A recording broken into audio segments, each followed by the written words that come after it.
You are not the first to pass this way, nor shall you be the last. And I can assure you that all time loaders have been securely locked on those coordinates. That's right. See? Securely locked.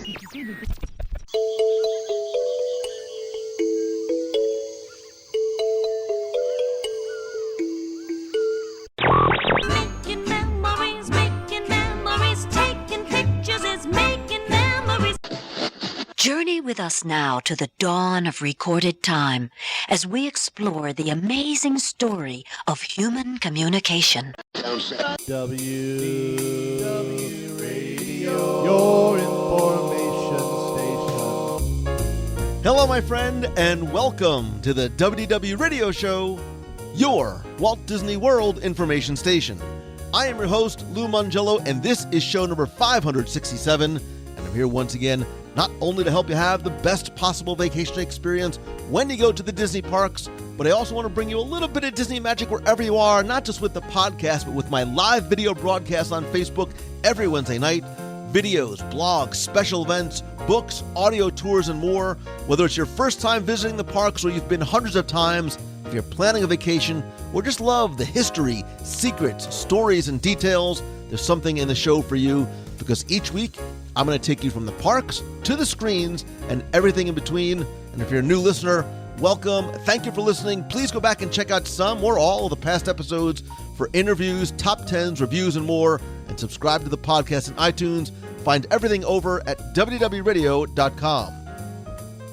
So as we celebrate the past, present, and future of Epcot Center, the park's anniversary on October 1st is the perfect time to look back on some of the milestone moments in the park's history that continue to make Epcot Center the unique, memorable, and beloved park it's always been.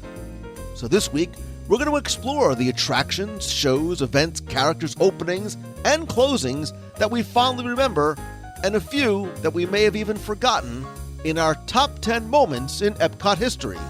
I'll then have the answer to our last Walt Disney World trivia question of the week, and I'll pose a new challenge for your chance to win a Disney prize package. Stay tuned to the end of the show. I'll have more information about our upcoming WDW Radio events, Meets of the Month, the stories, social, and live video I'll be sharing from Japan starting this weekend, your voicemails, and more. So sit back, relax, and enjoy this week's episode of the WDW Radio Show.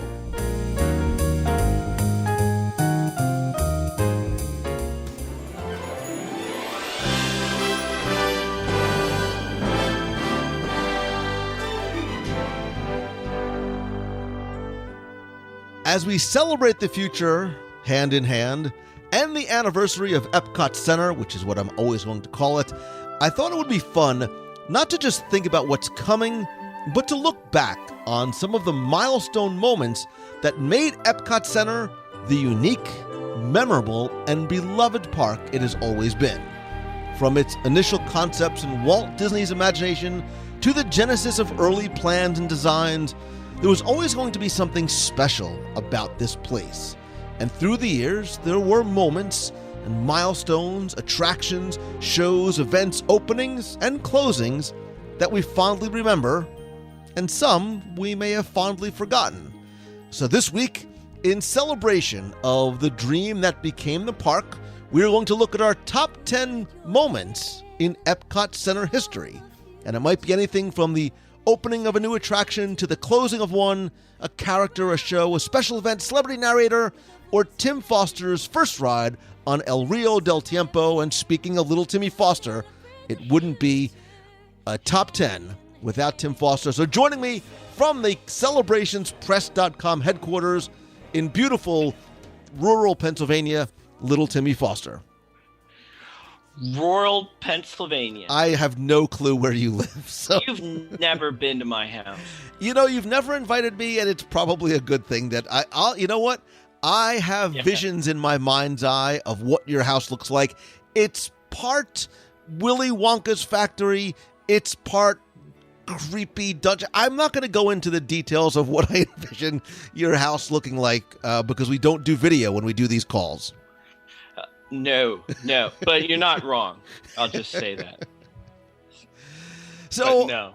all right. So listen, I really want to get right into this because obviously I am all about the Epcot feels as we've just celebrated the anniversary. And that's sort of what got me thinking, especially with the outpouring of emotion, both in terms of sadness to see things like Illuminations go, in joy in seeing and hearing some of the familiar songs that we grew up with from Epcot Center in the Epcot Forever show.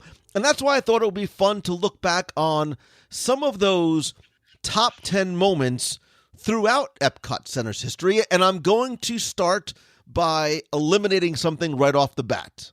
Oh, come on. I only have 4. Right. Well, and if this happens to be something on your list, forget everything I'm about to say. But I think we should kind of leave the obvious Epcot elephant in the room out. I think the opening on October 1st, 1982 is, and look, without going too far down this wonderful little rabbit hole, we're all at least somewhat aware of Epcot's origins, the original intent, and it is the first non-Magic Kingdom Disney theme park in the world. Not to mention that at the time, it was the single most expensive private construction project in the world. A little bit of fun fact from my trivia book days. But I think, trying to talk about the opening and what it was is almost too obvious unless it's on your list. Yeah, well, thanks a lot. See, now you're down to 3. This is a new one for you. Usually you just steal mine. Now you're just throwing them out. So you might as well start. I'm a giver. I'm happy to help any way that I can. Well, why don't you? This is because I have no idea where you're going. I'm going, and well, that's why I want to hear. Might have been a personal one in there. I think there can and probably should be personal ones in here. So I'm curious in terms of where your mind went first when you thought about a top 10 moment in Epcot Center history. Well, it went from, does he want me to talk about my favorite moments? Oh, and by the way, November 12th, 1998 was my first El Rio del Tiempo journey. That was on my list, and you threw that one out right away. So I wasn't sure. Now I was trying between personal ones and real ones, and you throw out my real one. So well, and I think you can mix. You can mix and match. I'm just gonna go. We're gonna ease into this because I thought of this one on the way home, and this is an absolutely 100% personal Epcot historical date for me, but it means nothing to the rest of the Disney community. So I'm going to start out with this one because you can't steal this from me. That's why I'm going to start out with this one. August 11th, 2004, an historic day in the Foster family, in the daddy-daughter evolution of our Disney love, was the day that my daughter bought her kimono at the Mitsukoshi department store. And the only reason I know this is because I found a picture of it and I found the date that I took it. And it was in 2004. So, there. All right, that one aside. Let's move on to the next one. All right, see, I'm going to trample all over your rule. That's fine. And I wasn't going to go for the opening date, but I got the Crack Celebrations research team together, cats, and we were trying to figure out like the genesis of the idea of Epcot, which goes way, way, way back, way before 1982, way before Walt Disney World was even built and so forth. And the earliest I found, which I thought was kind of cool, and it was kind of it was going all the way back to 1948 when Walt Disney was riding on a train from Chicago's railroad fair, because Walt loves his railroads and his trains and so forth. But he was remarking to his travel partner, Ward Kimball, that he couldn't understand why people lived in crowded cities. I take it like Chicago, although that wasn't in the quote, but couldn't understand why people had lived in crowded city, why they put up with the noise, the pollution, the crowd, and all that kind of stuff. And as best I could find, that's probably the earliest genesis I could find of the seeds of a city of the future being planted in Walt Disney's mind. And of course, he would go on to expand on that and keep focusing on it as Tomorrowland was being built in Disneyland. And whilst that was going on, he could be seen walking around with books on planning cities and so forth, and would, line his shelves with them and so forth, and progressed all the way up to the announcement on November 14th, 1965. Right after little Timmy Foster was born. Happy birthday to me, by the way. Thank you, Lou. And when he was formally announced the Florida project in its entirety, including Epcot, and which, of course, evolved to 1982, which you threw out the window before I even got to it. But that was the earliest reference I could find to Walt Disney having the idea for a city. And I do ask you, Lou, I don't know that's what I found. I don't know if you know any other maybe earlier incarnations of when he had this idea floating around in his brain somewhere. That sounds good to me. So I'm going to go far be it. All right, far be it from me. I thought it was a neat story. So far be it from me to contradict Timmy Foster and the crack research team. You did good, boys. They're going to eat. You're talking about your cats again, aren't you? You're talking about the cats, yeah. Just look, I think we all as entrepreneurs have had many occasions where we talk to our cats. There's a fine line between those that actually answer back and those that don't, and that's where the well, they're doing the second part of the show because I got stuff to do. So.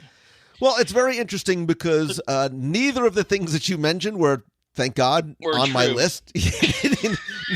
Neither are on my list. I went in slightly very, very, very, very different directions. I thought about moments in Epcot history that were milestones in terms of what they represented. Maybe there was a personal affinity for it to sort of bring back memories. Maybe it was something that had opened or that had closed, or maybe just something that was interesting and funny. Because I think Epcot, really when it opened, the quote-unquote most serious, right, of all the parks and the lands. I mean, there was a serious message, there was serious technology, there was serious, obviously, investment, but there were a lot of very fun and funny and interesting. I mean, we can do top 10 weird things to ever show up in Epcot, and some of those things will actually be on my list because as I started mentally walking through the years of Epcot, I was like, wow, that was a bizarre choice. And I almost put one of them first, but I won't. I'm going to save some of the I'm going to steal it from you. I know exactly what you're going to steal from me. Okay. Okay. So I'm trying to decide if the one that I think is most significant I should do first or I should do last. And I'm going to, you know what? I was going to save it as my final. I'm going to do it. I'm going to make it be first because I am just fearful that you're going to, like, what little research that you've done, this is going to be the one that you steal. Well, I said I'm only down to two things, so that's got to be one of them. If it's that. And I'm going to start off with a quote. Ooh. Quote, "We feel very strongly that Mickey's home is in the Magic Kingdom. Epcot is more of an adult attraction. We think the audience might be a little different. We're going to have characters and merchandise, but not necessarily the ones we've grown up with. Along with Figment, we're going to introduce a product line based on the Sperry Rand robot, review leader Smart One." And the quote from Paul Bello, who was the director of merchandise at Epcot Center, continued on, but the point of that quote was, as I'm sure you are well aware, when Epcot Center first opened, there was not just one, but many Disney characters that were glaringly absent, including, and most notably, Mickey Mouse.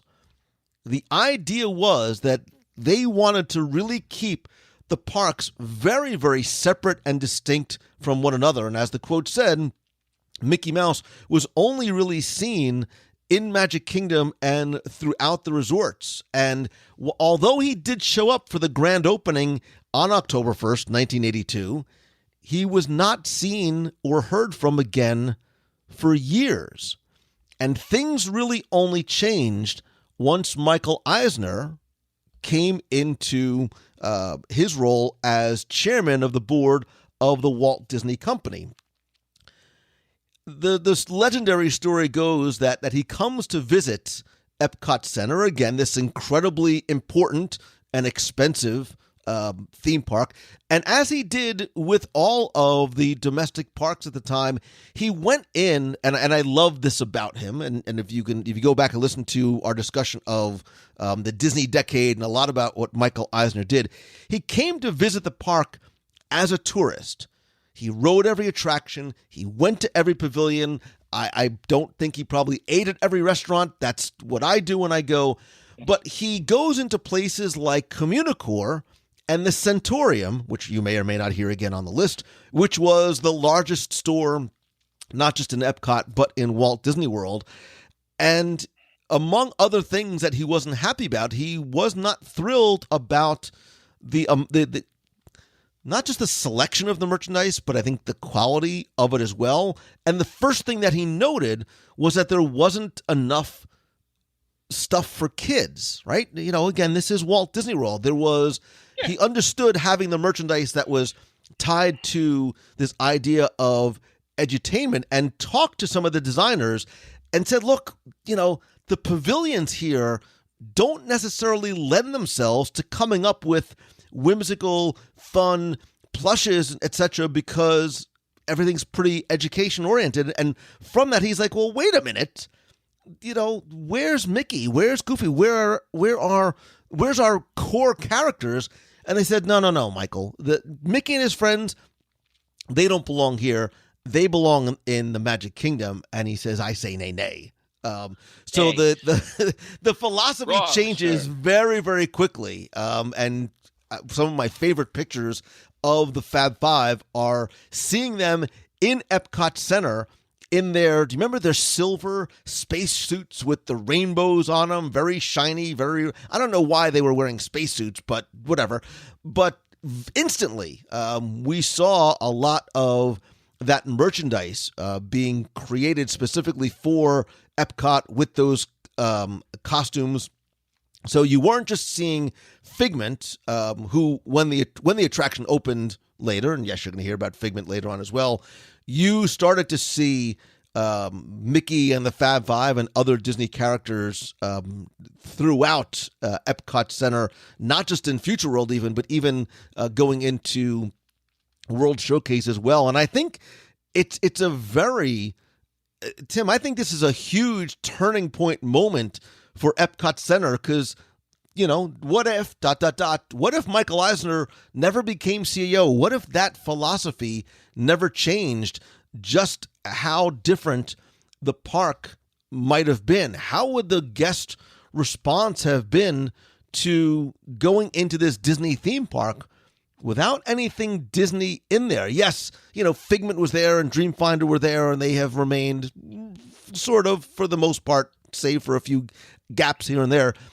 The only sort of characters created for that park that have remained. So I think the decision to bring the Disney characters in and then really sort of explode that idea later on was a fundamental, that visit that Michael Eisner made to Epcot Center, and that just was a fundamental shift in this park's trajectory. Was there a date on there? I mean, yes, it's 1980 something, like the Goldbergs. Right. October 1st, 1980 something. Brilliant. I love it. That's fantastic. I don't know. You pose an interesting question. What could it have been? So did you ever visit pre-Disney characters in Epcot? No, actually, you know, I didn't put it on here, but a significant date for little Timmy Foster is October 1993, which was the first time I was in Epcot. So, wait, that was before, yeah. No. I don't know. Well, no, it's funny. I'm going to piggyback off of yours, though. Please because do. I am going with, mine is a Mickey Mouse theme. I was kind of afraid you were going this direction. But opinions are mixed on this one. I didn't mind. I'm going to zip forward to the tail end of 1999. And I apologize because I could not find the exact specific date on there. Thanks, Internet. But late 1999 saw the debut, speaking of our favorite mouse, of the tallest attraction or tallest theme park structure ever in Walt Disney World that wasn't tethered to the ground by tether. And I'm speaking of, you either loved it, maybe not so much, or hated it, which probably a lot of you did. I didn't care. I actually thought it was kind of cool. But the Mickey Mouse wand made its debut over Spaceship Earth in time for the Millennium Celebration, much to the divisive opinions of many of the crowd.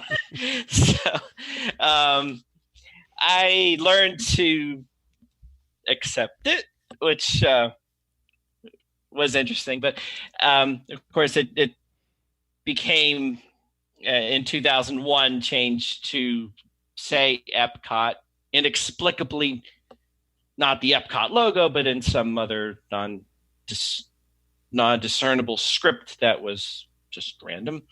And there it stayed until 2007 for the 25th anniversary. So, but an interesting change and a jarring one. And you were talking about bringing the characters to the parks. And I have another one that talks about characters in the park, in this park too. But that was that probably goes down in history as one of the more, well, I guess I said one of the more divisive things that was done to a major park icon, along with the Cinderella birthday cake, which don't go there. Do not go. We're gonna stay away. We'll stay away from there. But so the one I was very. I didn't hate it. I wasn't angry. I just thought it was kind of weird looking, but I got it. I got what they were doing, But I was pleased when it came down and Spaceship Earth was returned to its former larger than life glory that it always was. Is it kind of got second billing to the wand in the hand after that went up, But now it's as of 2007, it's back in its big, as I said, larger than life appearance. And I do remember the first time I went to Disney in '93. Excepting when I went when I was very little, and I don't remember. But I do remember when we were driving into the park on the bus, we were coming around the Swan Dolphin that direction, and Spaceship Earth was the first thing I saw from the park before the Magic Kingdom, before the castle, anything. Since we went back there and I saw it, I knew it existed but never saw it, and it was jaw-dropping, awe-inspiring, every adjective you could think of, and still moves me to this day. And I kind of like it better without the wand, but. There you go. So here's a trivia question for you. The wand, as you so affectionately call it, had an official name. Ooh. What was it called? Stop asking Jeeves. What was it called? If your question would have been, did the wand have an official name, I would have gotten that wrong. It was called the Icon Tower. Really? It was. It weighed 500,000 pounds. It was 257 feet tall, and I, for one... I had that number. I meant to throw that number in there, but... I was not the hugest fan of it, and I'll tell you why. I loved the present tense, loved and love, the simplicity and the symmetry that is Spaceship Earth. And I'm also not necessarily always a fan of having things with numbers on them. Like I never buy a shirt that says Epcot, 2019, because in a few months it's all of a sudden like, oh, look at that old shirt that he's still wearing. How lame is that? So it originally had the 2000 on it, and it sounds like there's going to be a lot of talk about the Millennium Celebration today. They changed it. Oh yeah, I forgot to add that part too. Sorry, folks. That's okay. So when they removed it in July of 2007, they replaced it with, and I agree that very odd choice of an Epcot font. It's borderline Comic Sans. Like it was not the one that I would have that I necessarily would have chosen. But actually, do you remember when they took it down and Disney auctioned off the little red reflectors on eBay? I'm so tempted to say I have it. It's you in have my one? living room. I have it. But that's cool, man. You own a piece of Disney theme park history. I don't. I just took one of the tiles off of the bottom of Spaceship Earth. I'll never miss it. But no. Anyway, I love that, by the time the 25th anniversary came back, it looked the way it did on opening day in 1982. And look, I think there were a lot of people that did like the Icon Tower, and they did like the fact that there was a bit of Mickey and whimsy and Disney in a theme park that was, and remember, Tim, thinking back to when this was, for a long time, Epcot Center had the deserved or not reputation of being, the not fun park. It's where you went to sort of learn and, where mom and dad would go and walk around World Showcase and have a cocktail or 12. I think Siemens, when they came in 2005 in this massive sponsorship deal, I think maybe the decision to pull the wand down had something to do with them as well. So it's a piece, right? I think it's an important part of Epcot Center history, not necessarily my favorite part as well. But what it does afford me the opportunity to do is keep this Millennium Celebration train a-rolling. Insert choo-choo sound here. Because, look, when this happened, and it's funny because I actually happened to be talking to my son the other day about the Millennium, because there was something on TV about the Y2K, scare, and he had no idea what the show was talking about, and I explained to him what the Millennium, what the Y2K buzz and scare was, and it was a big deal. Millennium was a big deal for a lot of reasons, and Walt Disney World's Millennium Celebration, I think, was even more so special in Epcot because it was, and it remains, a park, even as it's shifting, right, or sort of going backwards to look forward. It's about the future. It's about, like I said in the intro, it's, celebrating the future hand in hand. It's about our ability as human beings to come together. Peace on Earth is actually attainable, and they wanted to drive that home in wonderful ways. And I think one of the ways they did it that was one of my favorites, and to me it was a milestone moment in Epcot Center history, was the Tapestry of Nations Parade. Yes. Also debuting on October 1st, 1999, along with everything else that was part of the Millennium Celebration and Epcot's, to do the math, 17th anniversary. It was, I think, not only really the first parade in Epcot. There was a very short-lived World Showcase parade. We'll get to that later on. But this one was created specifically for this Millennium Celebration, which, as you know, in Disney World is never 12 months. This one was 15. And it was huge, right? There was 150-plus performers and giant puppets, and the whole mission was to sort of celebrate humanity and this human spirit, and was in development for 3 years. I mean, this was one that was not sort of brought together very, very quickly. This is one that it was very intentional and very well thought out. This idea in terms of this message of we making peace with our neighbor sitting next to us on the parade route, our neighbor next door at home, and our neighbors across the planet, came across in such a beautiful way through the puppetry. The score is just phenomenal. It's one of the few things, I don't have a lot of music on my iPhone. This is one of the parades that I have.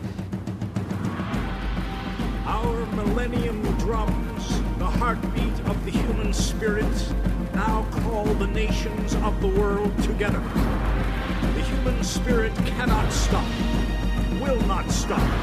It is the spark that lights the flame of life that lives forever. Rejoice! A tapestry of magic. Endless possibilities await. Behold the Great Millennium Walk. It was beautiful to watch. It was incredibly tranquil. I remember how interactive it was in terms of with some of the younger guests. And we've talked about this on past shows about the Sage of Time being this representative piece and the bird people and the incredible costumes, which need to sort of be called out because Michael Curry, who also helped design the costumes, if you've ever seen Lion King on Broadway, he's also done Finding Nemo and Frozen and things like that. Obviously remarkably talented, but this parade, Tim, was so different than any of the other parades we as guests had ever seen in this park or even Magic Kingdom. It was unique in every stretch of the word, and I think the way that we use the word interactive and experiences all the time, this parade was more than just something that passed in front of you. It stopped along the route and they interacted with you, and even the kinetic elements that were part of this were not only so incredibly captivating to those of us standing and following along and interacting on the World Showcase Promenade. It was so good. How good was it? It was so good they actually took a version of this and used it for that Super Bowl halftime show. Do you remember that? I want to say the one we won. No, you guys. No, this was the. It was. Don't go. I don't get. It was the Rams and the Titans. Remember the last play when he stopped the Titan like. I was snowbound in a hotel and. But and again, showing how different. Right, look at how different halftime shows are now, where it's gigantic concerts.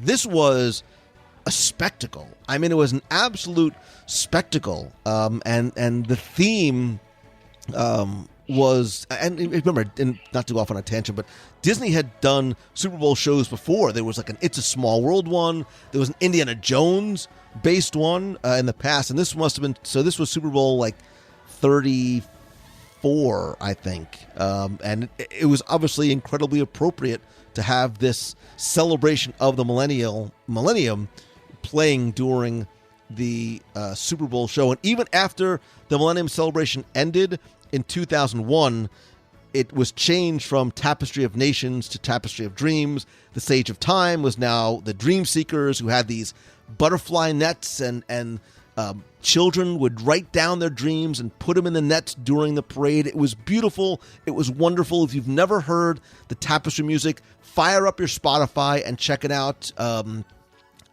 Again, it's a milestone parade, not just because of when it was and what it was about. And for me, I loved the pageantry and, more importantly, the messaging. I loved it. I feel like we talked about this on the last show too. Probably because I love it so much. I love it too, and I know we've talked about this. And I won't get into this too deep. The notion of like a significant time in Epcot, if it's personal, is different for everybody. Like right when you were talking to me, that's my significant earliest memories of Epcot. And I remember my daughter, I guess she would have been 5 or 6 or 7, sitting, and because when we went to Epcot the first time, this was how it was. So my first experience of Epcot was Tapestry of Nations, and that was just there. And I remember her interacting with the characters in the parade as they came by, seeing all the children interacting, and then hearing, and my tears would well up when I would hear who's the greatest dreamer of all, Lou? Who's the greatest dreamer of them all? Tim Foster? Is this a trick? I feel like this is a trick question. No, it's not a trick question. It's not a trick question. Ruth Buzzy. Ruth Buzzy, yeah. So I would cry whenever that part would come up. And I know for you, and I feel like you're going to get to it, but the earliest days of Epcot are going to be more your warmest, fondest nostalgic memories. But those are mine, Tapestry of Nations and Dreams. Because when you said that, my mind instantly went back to that time. So, yeah. Boy, that was a long way for nothing, but thanks for coming along for the ride. But let's see. Is it my turn now? It is your turn. I gave you a lot of time to Google something. I did. I came up with this one. Google, do me good on this one. So we're talking about characters, and I had a character themed one too, so I'll stick with that. So this is sort of a tough one to peg down. Not in finding the date, but finding which date you wanted to go with. I had a couple, and I'm going to go with April 6, 2007. That being the day in World Showcase that the Grand Fiesta Tour made its debut. And save for an odd appearance here and there, to this podcaster's knowledge, that was the debut of a Disney character officially into an attraction at World Showcase, as opposed to El Rio del Tiempo, which had changed, Maelstrom, the movies, and so forth. So now, of course, you have Frozen right next door, and Ratatouille coming to France, et cetera, et cetera. But I know, I think we've talked about this. I'm sure you have talked about this many times. The concept of having Disney characters in Epcot, and specifically World Showcase. And actually, I do remember us talking about this extensively. The pros and cons of that, whether it's good because you're in Disney, and why not? It's Donald Duck, and even though what he has to do with Mexico is beyond me, except for the three caballeros, that makes sense. But versus the notion of we're in World Showcase to be celebrating the cultures of different nations around the world and kind of Disney-fying them, does that help that or hinder it? It's an open question, open for debate. I happen to like it. I enjoy it when they're there.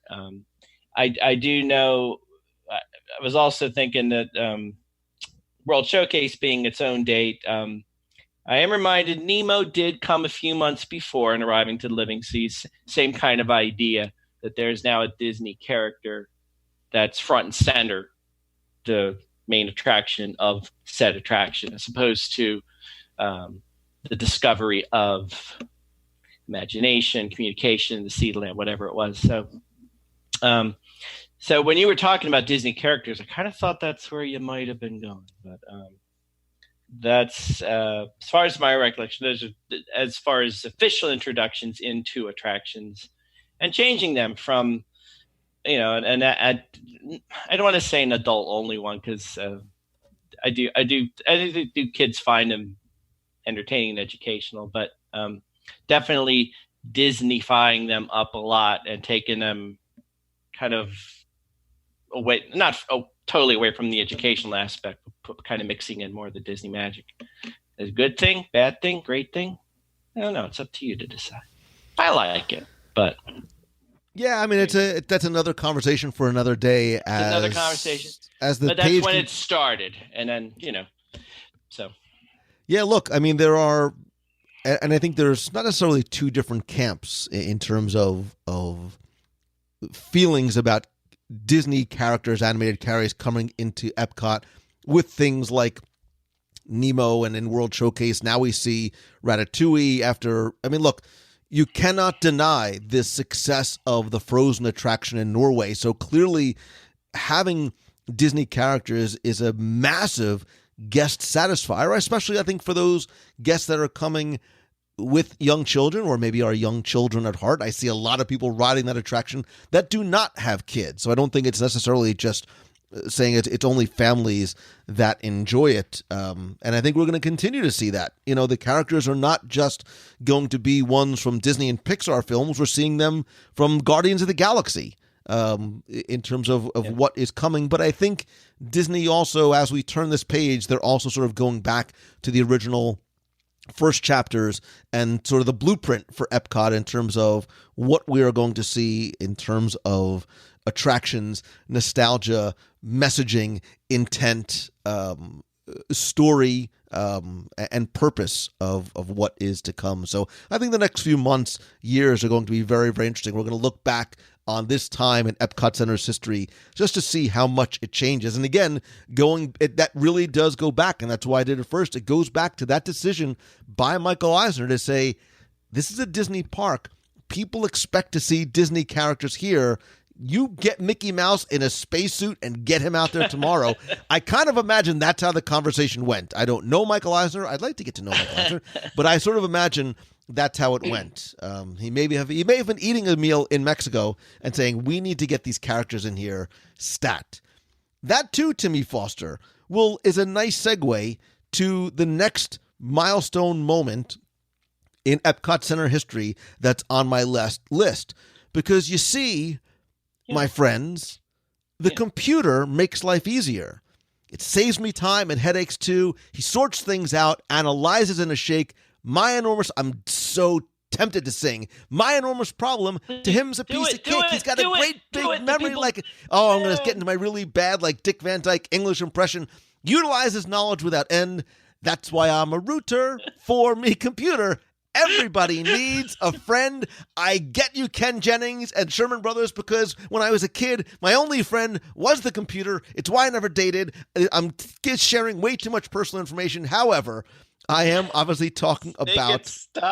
Make it stop. Come on, man. The Astuter Computer Review is without a doubt a milestone in Epcot Center history, not just because it has the distinction of being the first original Epcot Center attraction to close, because it lasted just over a year. Rest in peace, Ken Jennings.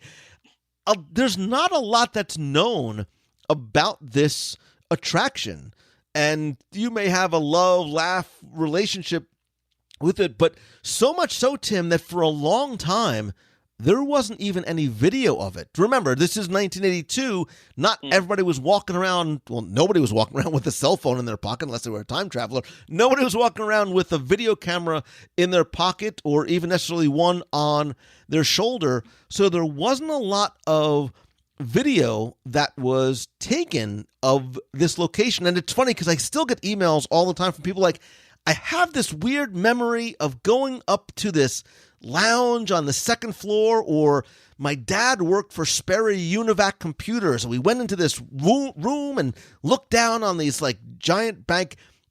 Your memories are absolutely true, because the Epcot Computer Central was sponsored by Sperry, which later became Unisys, way back in the computer days, and was home to the Astuter Computer Review, who starred Ken Jennings, who sang it. Now, you might actually know the name Ken Jennings. He was an actor. He was in Sweeney Todd, the Demon Barber of Fleet Street. He actually received I don't know if he received a Tony or something. I mean, he did a lot of Broadway and off-Broadway shows. But he was in this show where he was, as we all do, sing and dance about computer systems, specifically the ones that ran Epcot. And yes, your phone probably almost undoubtedly has more computing power than the monolithic machines that were in that room, but it was located in Communicore East, and it was on a second floor theater, right? So again, something incredibly unique about this attraction, and it overlooked a room where some of the park's computers were housed. This was not a stage. This was not a set. It was not a screen. The real working gigantic computers, which didn't look like computers. They just looked like these giant, tan boxes that were just lined up in rows. And I have to pull a Tim and go with me here. So what happened was Ken Jennings, I'll pay you your nickel royalty. Ken Jennings was transported from the UK pavilion in World Showcase, where he was performing in the pub with a monkey. I'm not kidding. He was transported into... Listen, It gets weirder. He was transported into that room and shrunk down. And what else do you do when you leave your monkey behind? You're shrunk down and you enter a computer room. You sing the computer song written by, yes, the Sherman Brothers. And they almost used it. They used an effect that was very similar to Pepper's Ghost that you see like in the Haunted Mansion, where they projected an image of Ken onto the glass. And it made it look like he was really teeny tiny and walking on top of the computers. And like I said, it was a Sherman Brothers song, which, you know, may or might. I think when I interviewed Richard like years ago, I think we talked about this as well. But I remember when I interviewed George McGinnis, God, this goes back like literally 10 years. He explained how they created and utilized that effect, and Tom Fitzgerald, I know, was involved with the effect creation as well, which sort of which took place outside the view of guests. There was also, Tim, here's a trivia question for you. During the course of the show, and the one that would follow it after, there was an audio animatronics figure that talked about how audio animatronics were programmed that was from another Epcot Center attraction for dinner at the restaurant of your choice in Walt Disney World, as long as it's under $10. What audio animatronics figure was in the Astuto Computer Review?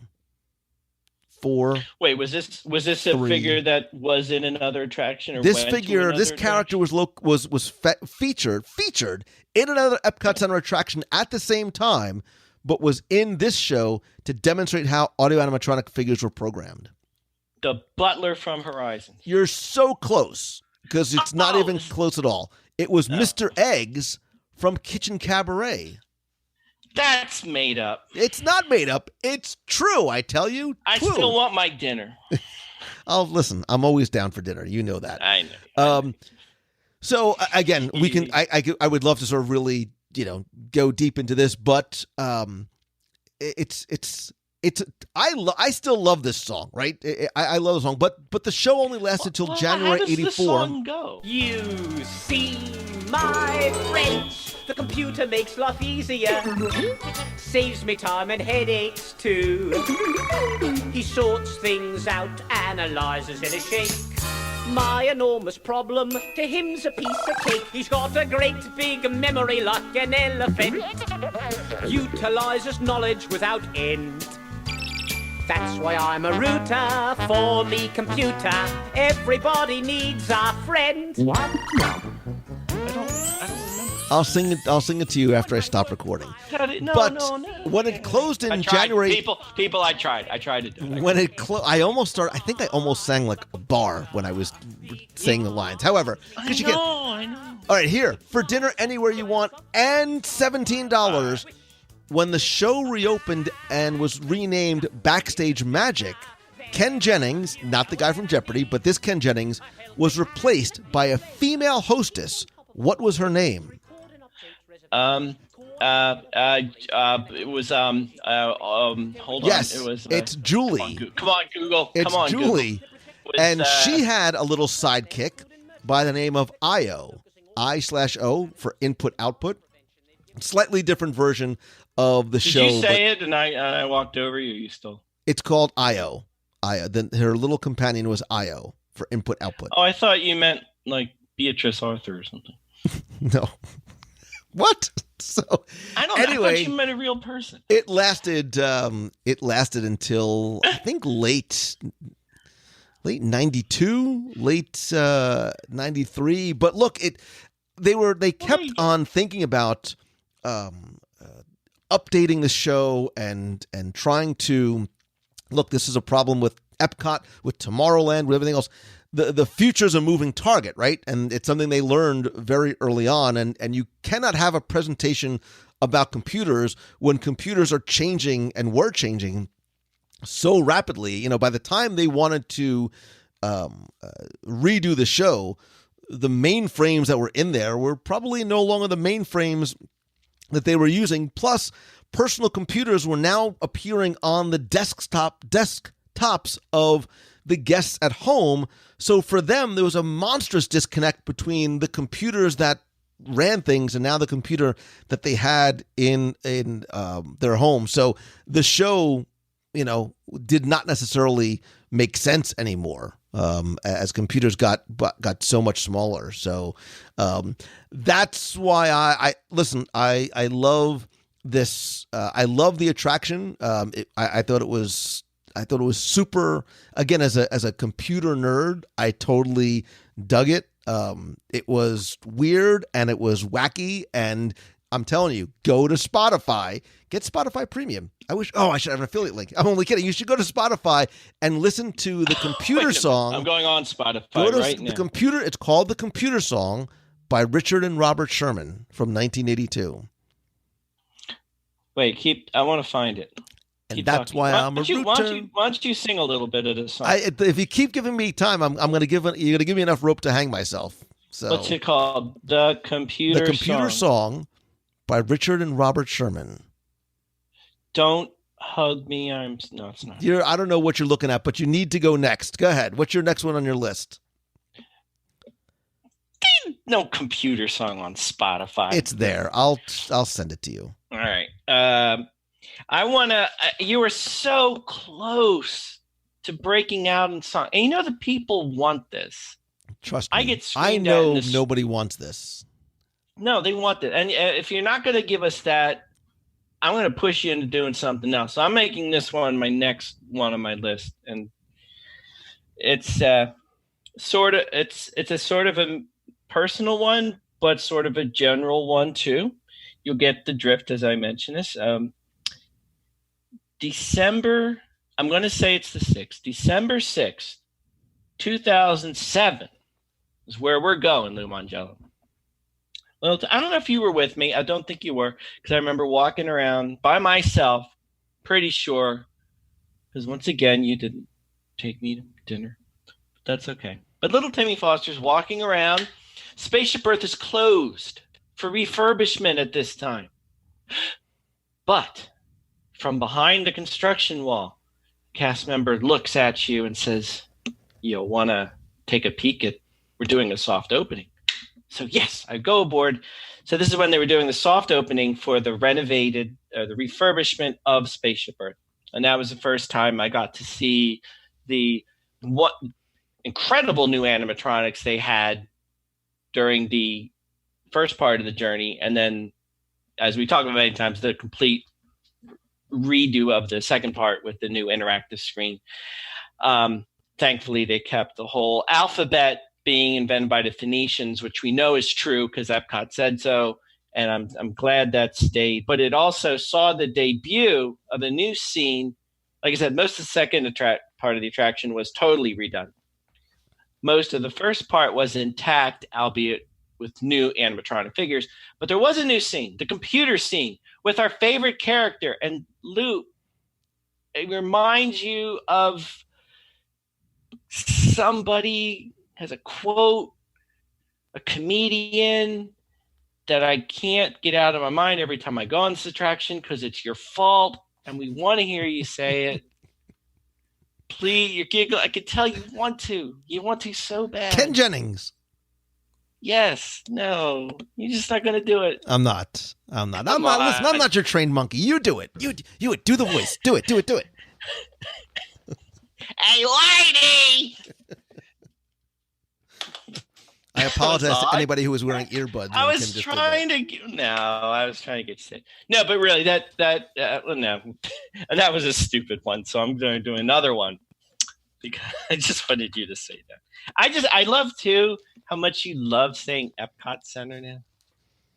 I do. I'm. Love it. I can me. I can hear the joy in your voice that you could say it again. And I got to remember to call it the right thing now. It's funny because I doing the magazine, people writing continually want to keep calling it Epcot Center or all Epcot or all capital Epcot. And now that I've finally gotten it figured out, now we're changing it again. So you can do a whole show on the name of this park. And it's a word. It's not a word. It's an acronym. It is an acronym. It's the center. It's not a center. It has a year. It doesn't have a year. Yeah, I'm going on next one because I didn't like that one. So You talked about the evolution of Epcot going forward. And I will tell you, I was happy to see, excited, very excited to see what came out of D23. Not sure, though, what was going to happen. I am very excited about what they did reveal, though, because to me, Epcot, you talked about Epcot having the perception of a more grown-up oriented park versus a fun theme park for kids. And I always dug that. I remember the first time I went and being totally enraptured with the idea of Future World and the slow moving journeys through time, through the sea, through the land, history of transportation and so forth and all that. And as they started introducing new attractions and rumors of new attractions would come up that were more thrill oriented, I always had a worry that they're going to turn my beloved edutainment Epcot into just a thrill ride park, which I will say, as they announced all the things that they're going to be doing with Epcot in the coming years, thankfully doesn't sound like that's happening, and they are maintaining the original focus and concept of what Epcot was, and I love that they're doing that. But I was looking back at when the elements of thrill rides came in, and to me the big one was when Mission Space came in, and we all missed Horizons, and I can't do Mission Space, the orange one. Green one I'm good, orange one not so much. That being in 2003. But I was thinking back to Test Track's opening in March of 1999, and that probably being the first introduction of a bona fide thrill headliner attraction ride into Epcot, replacing a very, very much a slow moving dark ride type of attraction with a thrill ride. And I, Test Track is great. And it's fine, but it did make you wonder, oh no, are they going to start changing these? I remember a rumor about Spaceship Earth becoming a roller coaster, which I don't think is even possible, but I remember Project Gemini was a real thing. Yeah. It was a thought. Well, and that would scare me, and I would miss it, and I know Test Track was had precedent there. Body Wars was there in 1989, Maelstrom in 1988, but Test Track was the first, like I said, brand new, completely replacing this attraction with this one, and very much a thrill ride. And then of course Mission Space came, and I like the concept of both. You lost a bit of the edutainment aspect of World of Motion and Horizons, of course, but thrills are there, and like I said, it's refreshing to see they're not going down that path. I wasn't sure with Guardians of the Galaxy where we're going with all that, although I'm all about Guardians of the Galaxy, don't get me wrong, but I love that the concept still of exploration, discovery, and imagination is still very much at the heart of Epcot Center and will remain so. But I was thinking back to when thrill rides debuted and at various times. So I was excited for Mission Space when I saw it's coming, but they didn't really say what it was. And I was imagining a 15, 20-minute long dark ride through interstellar space, visiting galaxies and stuff. And we didn't get that. We just get little Timmy Foster in the engineering seat, crashing the spaceship every time we land. And I apologize to everyone who's ridden with me before. It's not my fault. The buttons are in a weird place. So. Tim, I want to tell you a little story. I want you and you, my friend, the listener, to sit back, relax, and let me tell you a tale. Okay. I want you to imagine a Walt Disney World where it wasn't busy all the time. In fact, Disney may have even struggled to attract guests to the parks during certain times of year. There was a time where conventional wisdom was that Walt Disney World was a summer vacation destination, maybe a place to go for spring break. Maybe you went for the holidays, but why would you go in October, November? There's no reason, right? There's no reason to go there. Correct? No, why? Who in their right mind would go in October? And I've said this in the past. Silly talk. The good old days, sometimes in some respects, where you could go to the parks and there literally be no one there. And I keep telling the same story because it's true, of me standing in Liberty Square and looking down to front. I'm sorry, I was standing in Frontier looking towards Liberty Square, and there was one other person in the frame of my shot. The park was opened. It was early morning, but there was nobody there because that's the way it used to be.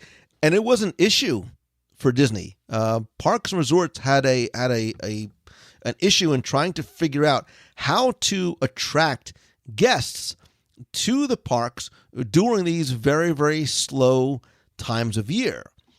And how do they come up with an idea to do it? They saw what other people were doing and doing well. In fact, Disney got the idea from Colorado. Mongello, what are you talking about? Timmy Foster, the solution, and now it's something that we take for granted, to get people to Walt Disney World was to give them a reason to come. In 1982, there was a festival that was being held in Aspen, Colorado, and it was a food and wine classic that was being sponsored by Food and Wine magazine, which was a relatively new magazine at the time. Was owned by Time magazine, if anybody still remembers what magazines are. And hey, well, listen, just saying, right? So they hold this festival, right? They took a chance to hold this festival, which is now, I think, still going on. And years after this festival begins in Aspen, Colorado, a Disney cast member whose name you may or may not recognize, by the name of George Kalogridis, visits said festival in Aspen, Colorado. To fill in the gap, George Kalogridis is the current president of Walt Disney World Resort. He realized he was at the time sort of leading Epcot and saw this decline in attendance and some of the issues. Look, remember, decline in attendance has a very, very pronounced domino effect because it affects cast members and hiring and seasonal cast members, etc. So layoffs have to come if there's no guests that require the need of cast members. And he looks at this annual event in Aspen and is like, wait a minute, what better place to do this than Epcot Center?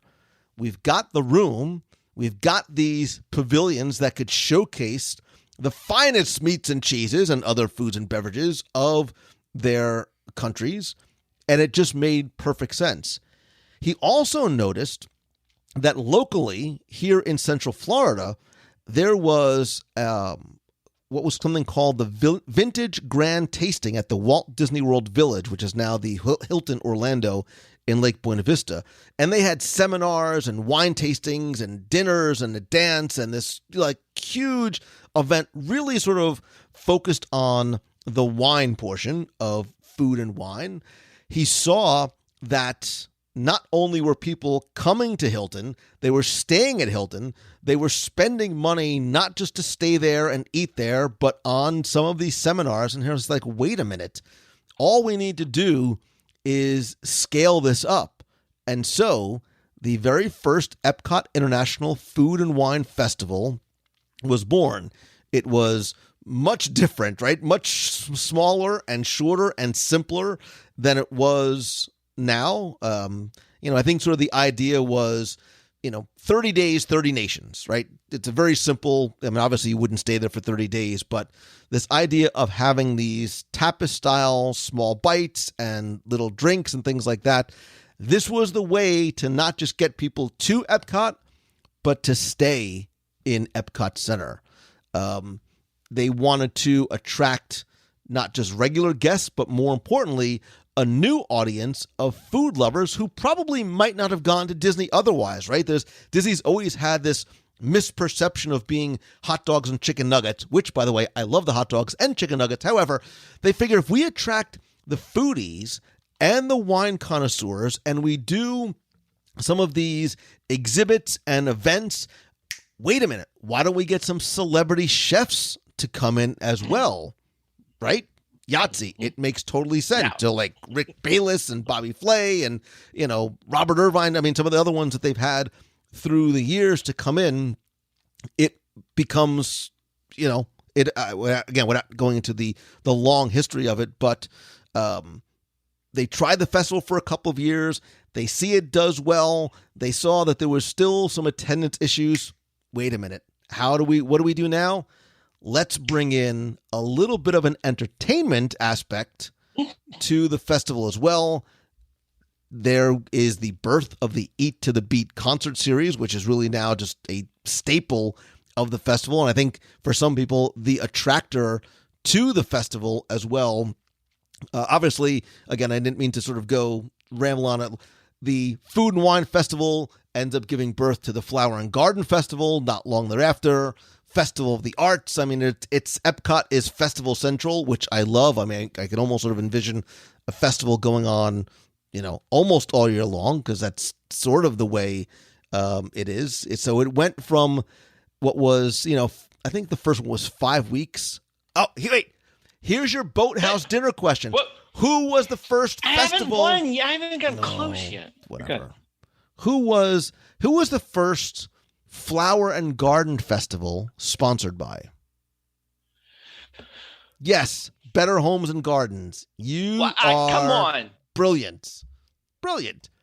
So okay. So that's a very, very, very long-winded way. You can see I get excited when I talk about food and wine.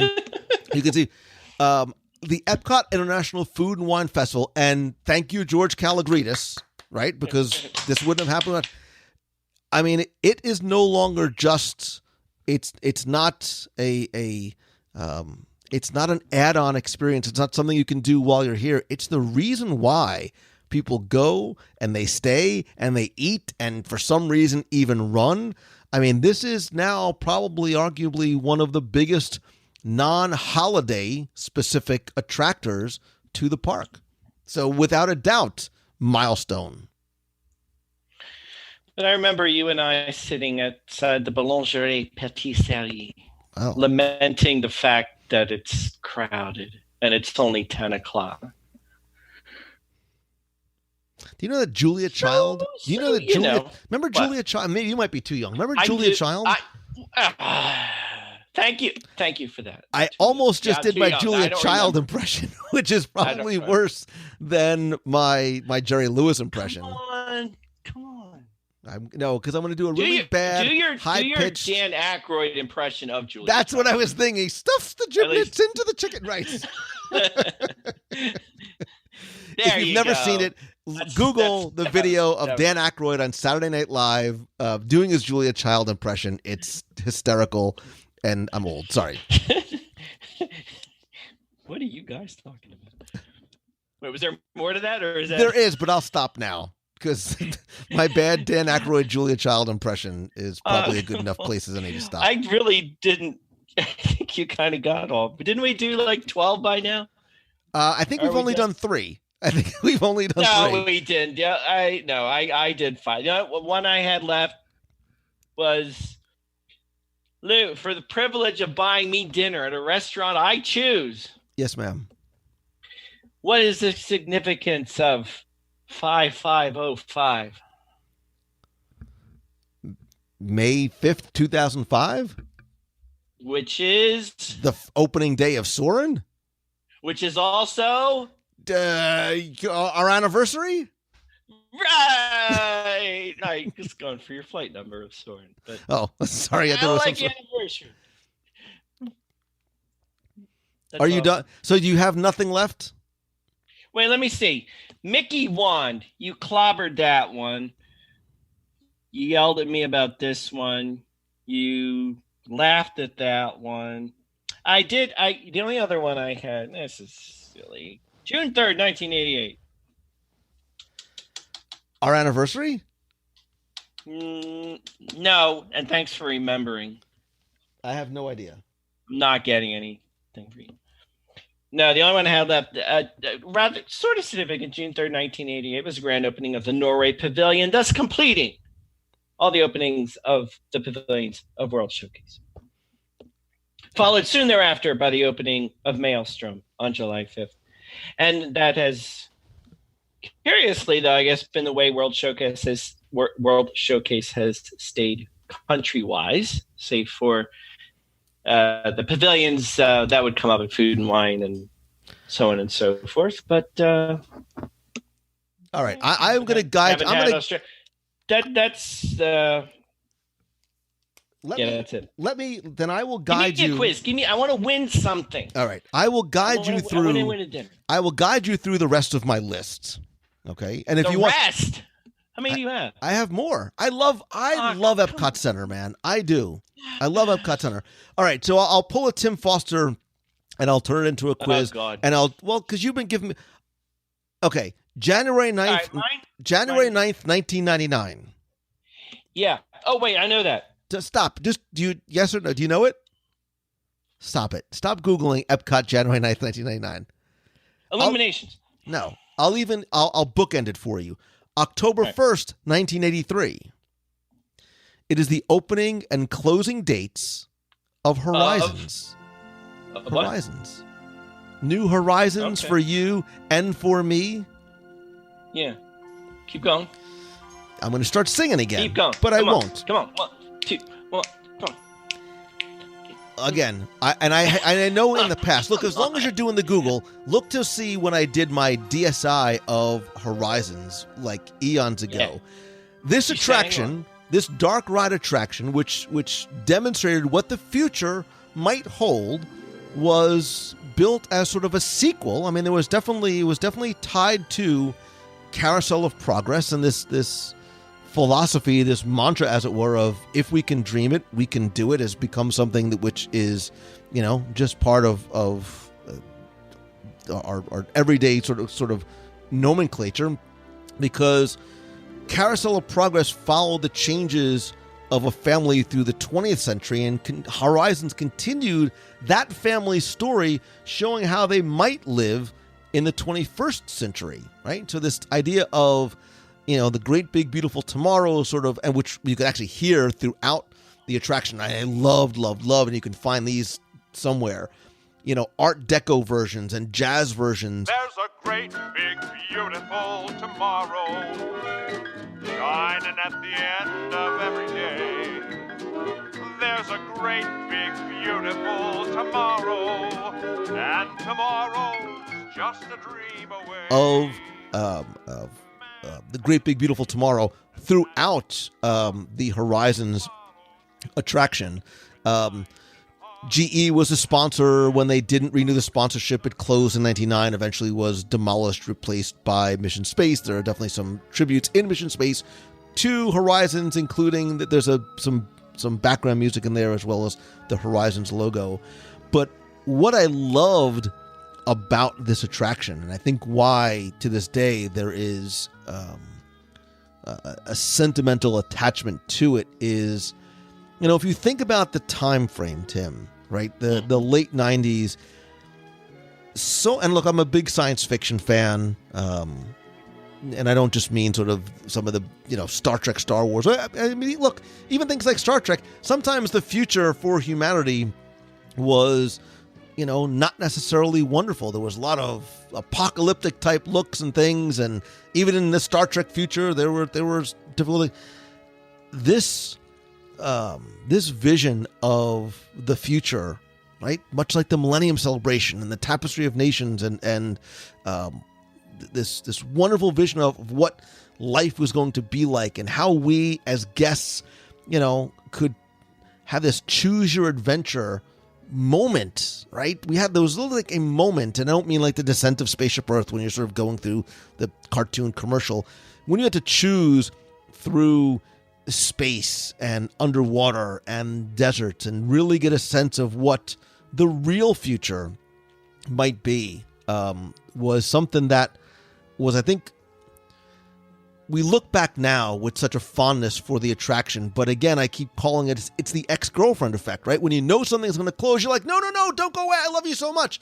That's what happened with Horizons. Horizons was never an incredibly popular in terms of guest attendance attraction until Disney said, we're about to close it. And then people are like chaining themselves to the foliage out front. Not that you can chain yourself to foliage, but go with me here.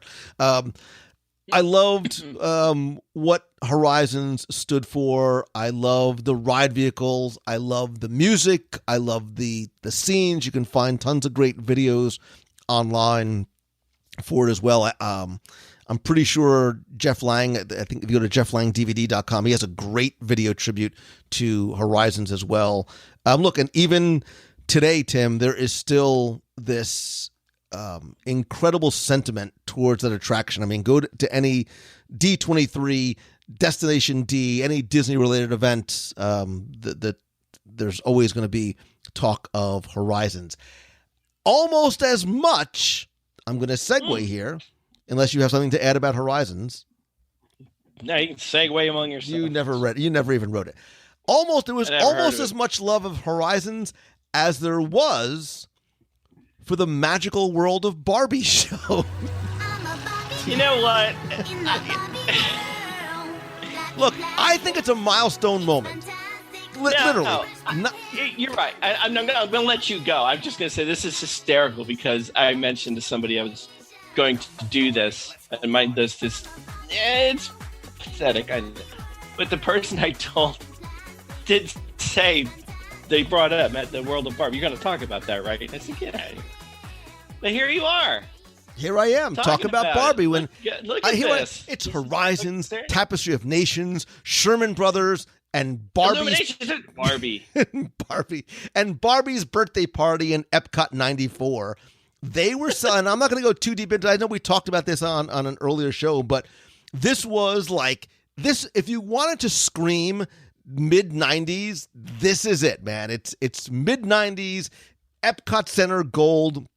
Like, yeah, from you need to Google the video, right? So basically, Barbie was the ambassador of friendship in Epcot in 1994 because Disney and Mattel realized that Barbie is sort of this ambassador of many cultures throughout the years, and Mattel had sponsored things like It's a Small World and whatnot. So they created this 20-minute show at the America Gardens Theater. They remodeled the theater.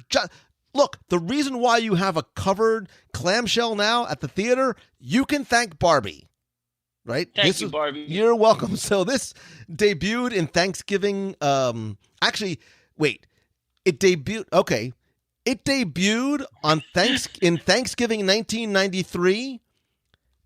How long before it closed for an update?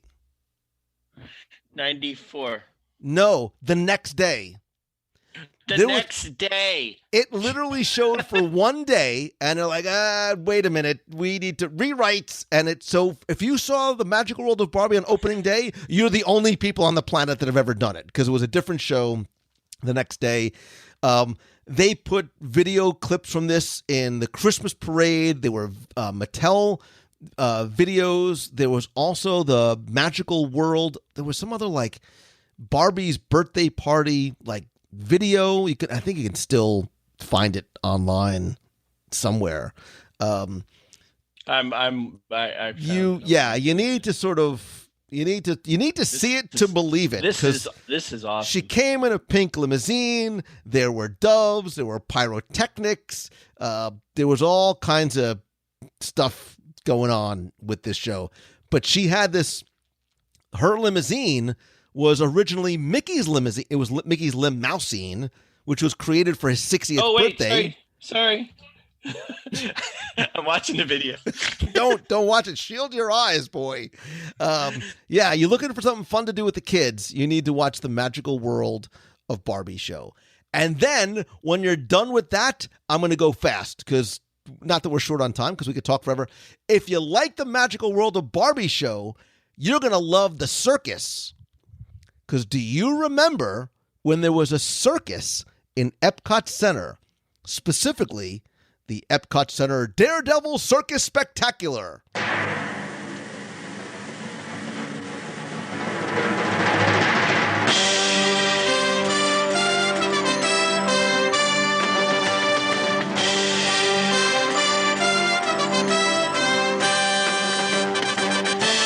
Ladies and gentlemen, boys and girls, Walt Disney World proudly presents Epcot's Daredevil Circus Spectacular. And now, the commander of the space transport who has brought all of the intergalactic stars and daredevils from the distant reaches of the universe, the master of the rings of space, welcome Commander Starcer!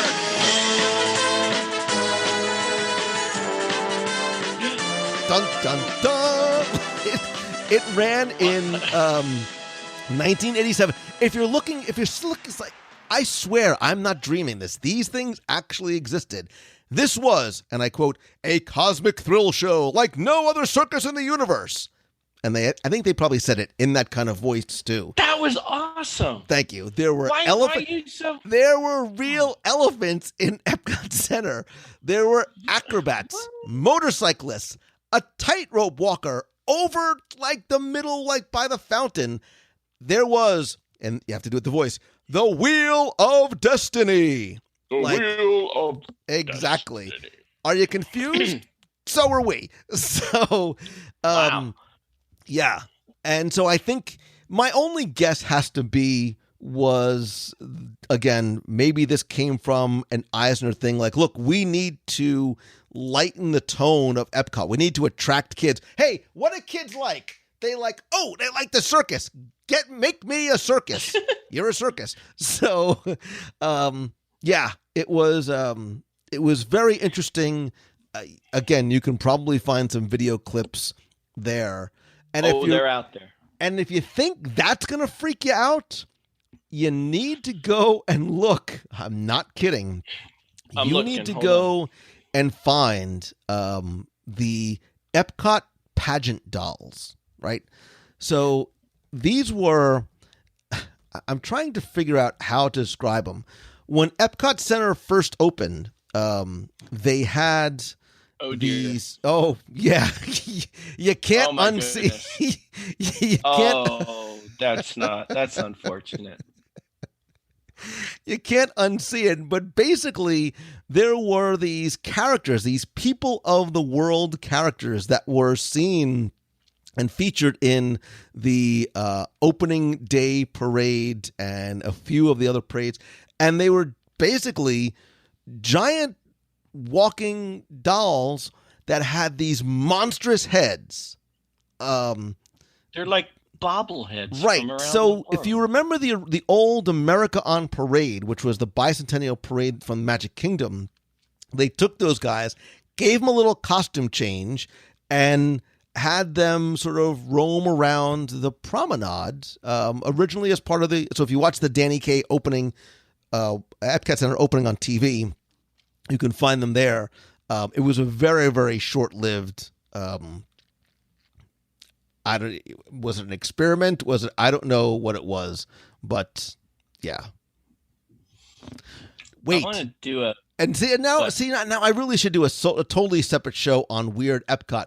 Because do you remember? Yeah, wait. Yeah, you're veering way I know, down from, but these are top. Tim, these are top moments. Do you remember? Wait, Yeah. Do you remember the Christos? Wait, were they the futuristic acrobats? Yes, they were. They weren't just acrobats. Yes, I remember that. They were contortionists. So they were. Yeah. Right. So they had. Wait, I'm gonna look them up. So if you remember, so the Christos were a Future World act in Epcot that were, I want to say, late 90s, early aughts. early thousands, whatever they call them. It's Christos, Kristos. They were performers in these sort of semi-reflective, dark gray, full-body spandex costumes with these trippy alien faces. Later on, they took the alien faces off and they exposed their faces, thankfully, because they were haunting, to say the least. They were wonderfully, incredibly talented. Don't know how they fit into Epcot being futuristic other than they were wearing some sort of futuristic-looking Buck Rogers in the 25th century spandex, but they were the Christos. And I think they were there till 2007 or something. Are you looking? Are you just? Yeah. I'm looking. There's one with the Epcot wand right in the background. That's beautiful. I'm still enamored with these dolls. I'm going to make one of you. Please. But look, you know, it would be so. I mean, it can sit with me at dinner. Look, and I would be remiss if talking about milestones and moments and significant things. Again, being a nerd, as long as we were talking about characters, I just thought of this, and by this I mean these. Do you remember Smart 1, Cutie 1, and Digit, and some of the other robots that used to inhabit Epcot Center? So Smart 1 was in Communicore. Remember, he was the little purple robot. You may have a vinylmation of him. Welcome to Epcot Center. An unbelievable showcase of great nations and 21st century innovations. This is Future World. Here you can travel through time and space and imagination, find the future and touch tomorrow. You are looking at Spaceship Earth, 180 feet tall, the only geosphere on Earth. Once inside, you can ride through time, tracing man's means of communication. There was also that really big, I don't remember what the designation one. It was this other robot that had this gigantic saucer-shaped head that used to go around and interact and talk to guests. Sort of the precursors to things like Push. But there was a lot of robotic presence in Epcot Center at one point, and then they all just sort of disappeared, probably because of the fear of the Terminator-like apocalypse. Turtle Talk with Crush is going to be like Patient Zero, and it's just going to expand from there. Oh, no. Why did you really took us down a... You think I'm the go-with here guy. I started talking about characters, and then... Look, I was thinking I didn't date a lot. Moments like significant in Walt Disney World history, and we ended up with World Showcase bobblehead dolls. Absolutely creeping me out. You are right. I cannot unsee what I'm looking at right now. This is gonna. These are milestone moments. Very good idea. I don't want to. I will argue that these are milestone moments because I think they represent significant either turning points in Epcot history or maybe starting to usher in something that was new and something that was different. Yeah. Maybe because they were hallmark attractions that are no longer here or introduced new technology. Yes, I will make the argument for the Astuter computer review all day long. Maybe not so much the Christos or Splashtacular. But then I did. I went off the rails a little bit. But look, Barbie's birthday party is a milestone, right? Because again, it was this continuing. It was this continuing idea of we need this feeling that we needed to bring in characters younger. Look, it's been an issue for Epcot since day one. How do we not only bring in younger guests who are not just being brought in by their parents who are curious to see these attractions that are educational about the future and technology, but how do we find something that's make the kids going to say, hey, I want to go see Epcot? And if we need to use Barbie as the sort of gateway character to do it, then so be it. And so Barbie too helped usher in what we are seeing now with Finding Nemo, Ratatouille, Guardians of the Galaxy. You can thank Barbie for that too. Barbie. So things I thought I would never talk about on a WDW Radio show. Barbie, Ken Jennings, spandex aliens, and circuses. Bobblehead dolls. I never even got to the stilt birds either. So, or Captain EO. I was going to go off on the robots, but yeah. I was sure you were going to go down a Dreamfinder path at some point, and you surprised me. I was going to, but I would have gone down. Look, you think I went off on a tangent now. Started. But I did. I mean, I talked about and really I mentioned them in terms of where I started, right? In terms of no Mickey in Epcot Center and how Dreamfinder and Figment were supposed to be, and again, it was a year later, but the idea was they were going to be the ambassadors and the mascots of Epcot. And I think that's coming. I think what we're going to see as we turn the page to, 2020 and beyond, one thing we didn't see at D23 Expo 2019, and when we were talking about the future of Epcot, was any mention of the Imagination Pavilion and Figment specifically. He's all over the merch. There's new plush. He's at Food and Wine Festival in terms of characters. There's Funko Pops. The future is Figment. The future of Epcot Center is going to be Figment. So when that happens, we will do a much deeper dive, and I invite you to go back and listen to my interview with Ron Schneider, the original Dreamfinder. We did a DSI, Disney Seed investigation of Journey into Imagination. So Figment has a long and storied and very interesting history, but I think the future of Epcot is Figment. I'm all about the Figment.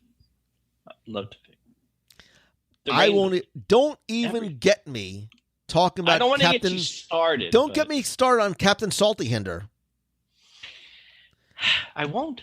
I kid you not. It's a real thing. And there you go.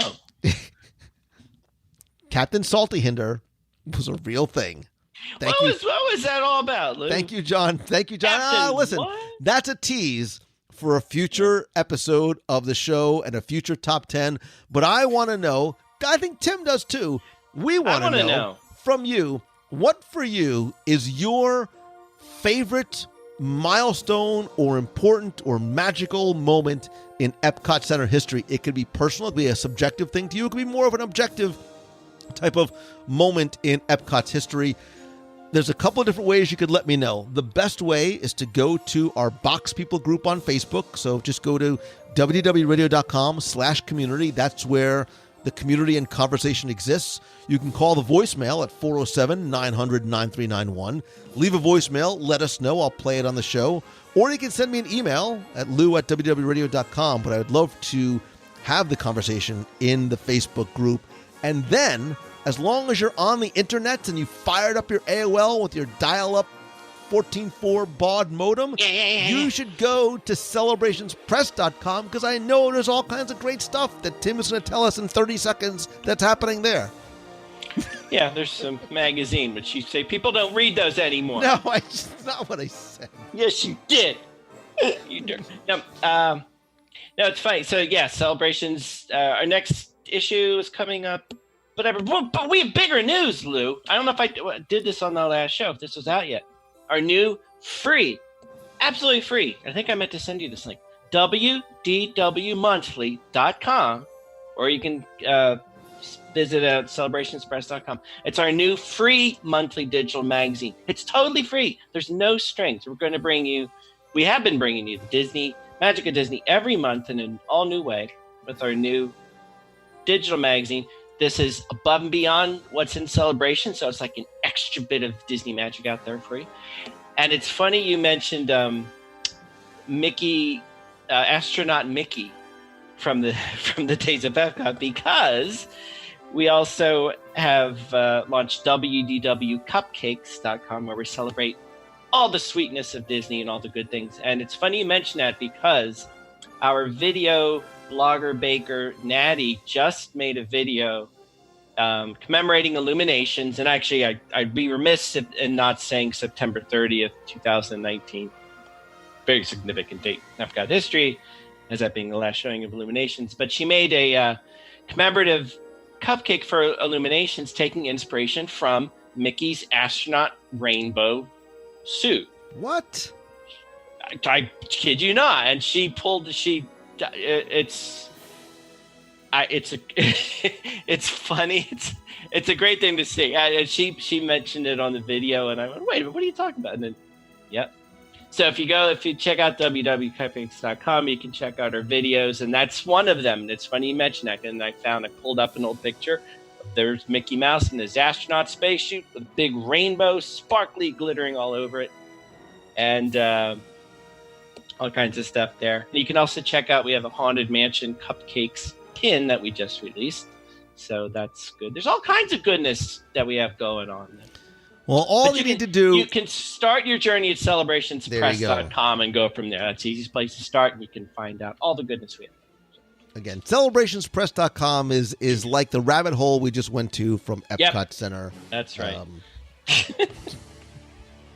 Lots of goodness over there. Lots of goodness with you, little Timmy Foster. Dude, I love and appreciate you. These are always fun. Dare I say, somewhat interesting, getting a really deep, interesting look into the mind of Timmy Foster, or what little there is left of it. I've learned more about you in the past hour than I really Again, don't ask questions you don't want to know the answers to, but we would also love to hear your thoughts and suggestions for possible top 10s in the future as well. Again, best way to let me know is to email me, lou@wdwradio.com, and or post it in the group on Facebook. And little Timmy Foster, take us out in song. Sing your favorite Epcot Center song. Go. No. You see my friend. Come on. No. Do it for the Sherman Brothers. If you're going to hold out on the people, do it for the Shermans. I'm not going to be your Are you saying you don't love Richard Sherman? By the way, I cannot find this computer thing you're talking about on my Spotify. It's a lie. I will tell you. Check on the YouTubes. Look on the YouTubes. One little spark is all you need to go and have some. Okay. And on that horrific note. Makes life easier. Saves me time and headaches too. He sorts things out, analyzes in a shake. My enormous problem to him's a piece of cake. He's got a great big memory like an elephant.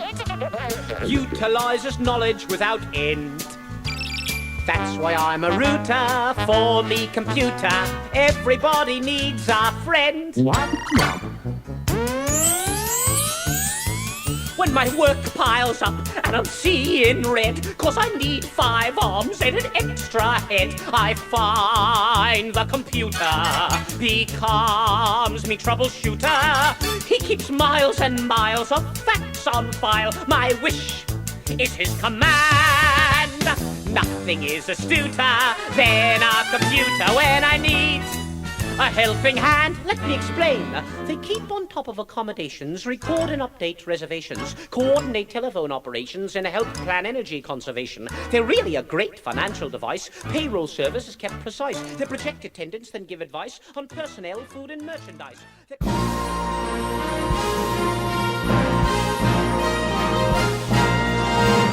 It's time for our Walt Disney World Trivia Question of the Week, where I invite you to test your knowledge of Walt Disney World's history, or see how well you pay attention to the details, sometimes know what you see, hear, or yes, maybe even taste. And if you think you know the answer, you can enter via our online form for a chance to win a Disney Prize package. Of course, before we get to this week's question, we're going to go back, review last week's, and select our winner. So last week, I asked you a simple question during our live walkabout and review of the oh-so-very delicious Epcot International Food and Wine Festival, and I asked you to tell me, where's the line hunky tuna tostada from? So I not only have to thank you for entering, but really for some of the oh-so-very creative and funny. I think I like reading some of the wrong answers more than I like reading the correct ones, but a lot of you entered, got this one correct, and knew that it was from the Enchanted Tiki Room under new management. So if you recall, near the end of the attraction, Iago and Zazu are talking back and forth. Iago says how the place is going to be a gold mine and there's no more worries. And Zazu laughs and says, well, that's where I come from. It's called Hakuna Matata. Iago goes, Hunky tuna tostada? What a stupid phrase, but it's okay. They call each other friends, they move on, and eventually under new management closes down. But anyway, I took all the correct entries, randomly selected one, and again, last week you were playing for all of my digital products, which are my Walt Disney World audio tours. I have 7 walking tours of the history, secrets, stories, and details of all the lands in the Magic Kingdom, 102 ways to save money for an Walt Disney World book, a WDW Radio vinyl sticker, a WDW Radio pop socket, and a WDW Radio t-shirt. And last week's winner, randomly selected, is Brian Cantrell. So Brian, you use the online form. I have your shipping address. I will get your prize package out to right away. But if you played last week and didn't win, that's okay, because here's your next chance to enter in this week's Walt Disney World Trivia Challenge. So on the first floor of the Walt Disney World Railroad Station in Magic Kingdom, you'll find a train bulletin hanging on the wall, which I think really is a true hidden treasure, and it's full of great references and Easter eggs in there, because on that board, you'll find the arriving and departing train schedule, and each row pays subtle homage to a number of different Disney films and characters, as well as Disney legends and train aficionados. And one of the destinations is Pendergast Plains. That's a tribute to what or who? So tell me, who or what is Pendergast Plains a tribute to on the first floor of the Walt Disney World Railroad Station in Magic Kingdom? Now you have until Sunday, October 13th at 11:59 p.m. to go to WDWRadio.com, click on this week's podcast, use the online forum there. Now, I might actually end up giving you a couple of extra days to enter, only because I will be traveling to Japan and I might be a little delayed in getting the show out. So I'll give you a little bit of leeway with the entry date. But you are going to play for all the digital products, the books, the 7 audio tours, the vinyl sticker, the pop socket, the shirt. And you know what? I'm also going to throw in a mystery prize. It could be something from D23 Expo. I've got some cool stuff from Imagineering, some limited edition merchandise there. Maybe it's something from Galaxy's Edge.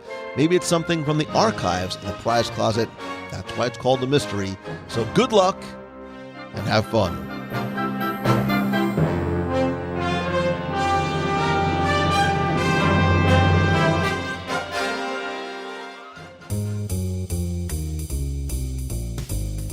That's going to do it for this week's show. Thank you so very much for taking the time to tune in and join me this and every week. And I invite and would love for you to please join me over the next 2 weeks from October 11th through the 25th. I'll be on our WDW Radio Adventures by Disney group trip through Japan, and I will be sharing that journey with you on social. So follow me, please. I'm at Lou Mongello on Twitter. I'll be doing a lot on Instagram. I'm Instagram.com/Lou Mongello. On Facebook, make sure you like the WDW Radio Facebook page. More importantly, join the community at wdwradio.com/community. I'll be posting different content in different places. I'll also be going live on Facebook, Instagram stories, as well as photo posts on Instagram as well. We'll be in Osaka, Kyoto, Takayama, Hakone, Tokyo, and then, of course, Tokyo Disneyland and Disney Sea. I'd love for you to come along with us and share in the fun and the culture and, of course, the food. I promise I'll eat enough for all of us. Get ready, Japan. I'm coming for you. Call the ocean. You're going to need more tuna. Huge thanks to all of the members of the WDW Radio Nation family. I'd love to welcome and thank some of the new and longtime members of the nation, including Josh Anderson, Ned Hebert, Debbie Skirka, Branstetter, Brian Campbell, Angela Jones, Kevin Cooper, Kimberly Linkletter, Aaron Morgan, Gwyn Cornell, and Michael Hull. I sincerely appreciate and I'm grateful to and for you. And if you want to find out how you can help the show and also receive exclusive rewards every month, each month I can create a new Walt Disney World or Disneyland or Disney Cruise Line scavenger hunt. We have a private Facebook group, custom Magic Band covers, logo gear, t-shirts, backpacks, care packages from Walt Disney World, exclusive live video group calls every month, as well as early access and discounts to special events. To find out more, you can visit www.radio.com/support. And please don't forget that a portion of the proceeds of your contributions do go to our Dream Team project to benefit the Make-A-Wish Foundation of America. Again, to find out more, visit www.radio.com/support. And speaking of community and really family, again, I invite you to join our Box People group on Facebook at www.radio.com/community. That is where the conversation takes place. Please come by. It's a very fun, family-friendly, welcoming community. come by, introduce yourself, and be part of the conversation. You can also connect with me elsewhere on social. Again, I'm at Lou Mongello on Twitter, Instagram, Pinterest, as well as on Facebook and LinkedIn. If you have a question you'd like me to answer on the air, you can email me, lou@wdwradio.com, or call the voicemail. Be heard on the air at 407-900-9391. And of course, as much as I love talking with you and having conversations online, you know I believe that nothing beats a handshake and a hug. It's why I continue to do monthly meetups in Walt Disney World and on the road. Thanks to everybody who came by our Flash WDW Radio Meet and Live show this past Wednesday in Disney Springs. For November, I am going to be traveling again. I'm going to do a meetup in the UK as I travel to speak. But I think we're going to do a meetup over Wine and Dine weekend, which is the first weekend of November, that weekend of November 1st. Stay tuned to the events page over at wdwradio.com/events for the exact time and location, as well as our UK meetup and other meetups on the road, and a few other things I have planned that I'm just not ready to share and announce as yet. Speaking of thanks, I want to say huge thanks, as always, to Becky Menken and the entire team over at mousefantravel.com. They are my official and recommended travel provider for all of your vacation planning needs, whether it's a Disney destination or anywhere on the planet. I use them. More importantly, I trust and recommend them because they give you the incredible levels of service that we've come to expect when we go to a Disney destination, as well as all available discounts, and it all comes at no cost to you. You can visit them at mousefantravel.com. And as always, my friend, and you are my friend, whether we have met yet or not, all I ask is that if you like the show, please help spread the word. Let others know about it. Tell your friends to come and listen, and more importantly, be part of the community and family. Tweet out that you're listening. Share a link to this or your favorite episode on Facebook. And if you can, take just 30 seconds to rate and review the show over on iTunes. It's incredibly helpful. Another great way to help spread the word. I want to thank some recent reviewers like Just TP, who says, making the miles more merry. In my job, I spend a lot of hours staring through a windshield, asking myself, are we there yet? Are we there yet? For the longest time, I depended on satellite radio to help pass the hours. At the suggestion of my 20-year-old son, I started listening to podcasts as an alternative. I'm so glad that I did, and I found WDW Radio and Lou. I always know that no matter how my day is gone, I can count on Lou's positive tone and outlook to lift me up. It's not that he always has unicorns and rainbows about all things Disney, but even when there's negative aspects to the topic, he doesn't present them with a negative tone. That hasn't always been my experience with other Disney podcasts. Even past Disney, I really appreciate Lou's very clear messages of being the best you, having your best week ever, and loving what you do. To be honest, these can all be struggles for me, but every time I hear him discuss personal excellence, I feel more encouraged to keep on climbing. Thanks, Lou. Thank you, Just TP. DWK II says, WDW Radio is one of the best Disney podcasts out there, especially from an infotainment perspective. Lou has a wealth of knowledge about the Disney parks. I don't get out much, and he shares that information freely. Definitely a must-listen for any fan of the Walt Disney World Resort and the restaurants therein. Evan Quill says, it's not your average Disney podcast. I've been listening to WDW Radio for a few years now, and it's crazy that I've never left a review before. I can't recommend this podcast more highly for any Disney fan. It's absolutely amazing and a must if you love Disney. Lou has such a profound way of connecting with others and truly making you feel like you're part of this huge, wonderful Disney family that he has created. And remember, you guys created it. I just built the clubhouse. His genuine love of what he does oozes through the podcast, not to mention the Facebook group, Instagram, and videos. It's so much more than a podcast. It's a life-changing community. Lou's a very rare gem in this world, and he'll absolutely inspire you to be the best person you can be, conquer your fear of following your dreams, and get the things accomplished you've always just seen as a pipe dream. At the very least, the podcast is just a fantastic way to make you feel as though you're sitting with him and his guests inside the parks, talking about our favorite things about Walt Disney World and beyond. WDW Radio and Lou, especially our bright rays of sunshine in this sometimes gloomy world that's guaranteed to bring joy into your life every single day. Erin, DWK, and Just TP, thank you all so very much. I sincerely appreciate such kind words. Again, I just built the clubhouse. You are the guys that populate it and make it such an amazing place. Again, to leave a review, just search for WDW Radio in iTunes or go to wdwradio.com/iTunes. I show you exact instructions on how and where to leave a review. And again, thank you so much, not just for taking your time, which I know is so incredibly valuable to you, and sharing it and spending it with me and spreading the word about the show to other people. And more importantly, for giving me the gift of being able to do what I love and share it with you every single day in so many different ways. I cannot express the gratitude that I have to and for you. And if there's some way that I can pay that back or pay it forward, please let me know how I can help you or somebody else.